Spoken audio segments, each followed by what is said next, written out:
অবৈধভাবে বালি পাচারের সময় ভাগীরথী নদীতে নৌকা ডুবি নিখোঁজ এক। সম্প্রতি এই ঘটনা নিয়ে রীতিমতো চাঞ্চল্য ছড়িয়েছে এলাকায়। কেতুগ্রামের কল্যাণপুর ঘাটের কাছে ভাগীরথীর বুক চিরে চলছিল রাতে অবৈধ বালি তোলার কাজ। অভিযোগ, দীর্ঘদিন ধরে মুর্শিদাবাদ নদিয়া সীমান্ত জুড়ে এই চক্র সক্রিয়। সোমবার গভীর রাতে সেই চক্রেরই একটি নৌকা অতিরিক্ত বালি বোঝাই অবস্থায় নিয়ন্ত্রণ হারিয়ে তলিয়ে যায় নদীর স্রোতে। নিখোঁজ হন মুর্শিদাবাদ জেলার ভরতপুর 2 নম্বর ব্লকের পল্লীশ্রী গ্রামের বাসিন্দা দুর্লভ রাজবংশী। স্থানীয় সূত্রে জানা যায়, রাতের অন্ধকারে ভাগীরথী ও বাবলা নদীর মিলনস্থলের কাছে আচমকাই স্রোতের ঘূর্ণিতে পড়ে নৌকাটি ডুবে যায়।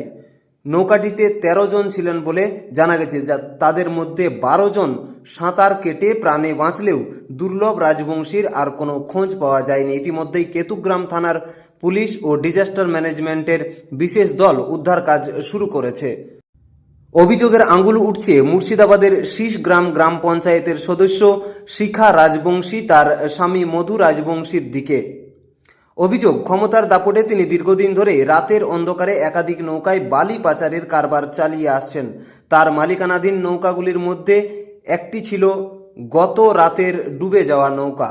স্থানীয় বাসিন্দাদের দাবি, প্রতি রাতেই ভাগীরথীর ওপর দিয়ে বড় বড় ট্রলারে বোঝাই করে অবৈধ বালি পাচার হয় রাজ্যের বিভিন্ন প্রান্তে। প্রশাসনের চোখ এড়িয়ে এত বড় কারবার কিভাবে নিয়মিত চলছে, সেই প্রশ্নে ক্ষোভ বাড়ছে সাধারণ মানুষের মধ্যে। গ্রামবাসীদের অভিযোগ আরও গুরুতর। মুর্শিদাবাদের প্রভাবশালী বালি মাফিয়া কাটোয়ার অজয় নদী থেকে অবৈধভাবে বালি তুলে রাতের অন্ধকারে ভাগীরথীর পথ ধরে বিভিন্ন জেলায় পাচার করছে। দুর্লভ রাজবংশীর পরিবারও একই অভিযোগ তুলেছে। এদিকে নদীতে তলিয়ে যাওয়া দুর্লভকে দ্রুত উদ্ধারের দাবিতে এলাকায় উদ্বেগ ও উৎকণ্ঠা বাড়ছে। প্রশাসন জানিয়েছে, নিখোঁজ ব্যক্তিকে উদ্ধারে সর্বাত্মক তৎপরতা চালানো হচ্ছে। একজনকে নিখোঁজ পাওয়া যাচ্ছে। ওরা কোথা থেকে কোথায় যাচ্ছিল? গঙ্গা থেকে বড় মুর্শিদাবাদ থেকে যাচ্ছে। এরকম প্রতিদিনই যায় বালি? মাঝে মাঝে যায়। এটা তো অবৈধ।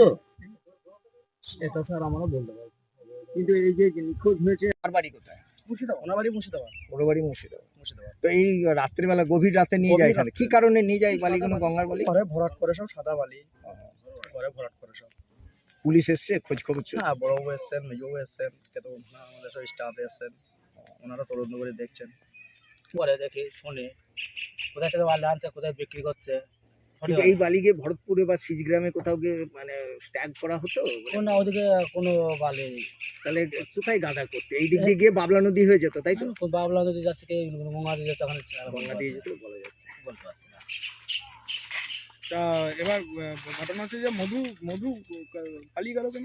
মধু তো বললাম না, এখানে বসে থাকছে, যে আমার কাছে পাগরে বসেছিল মধুর ছেলে। মধু মধুর ছেলে নামে চোৎপল। হ্যাঁ। এখানে ফোন আসলো, বলছে, আমাকে বলছে নিতাইদা ফাঁকা চলে যাও, পুলিশ আসছে।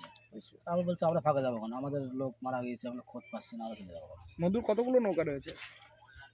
মধুর 2টো নৌকা। হ্যাঁ, তা এই যে তোমাদেরকে ফাঁকায় যে যেতে বললো, সে কি এখানে প্রতিদিনই দেখতো নাকি এই উৎপল?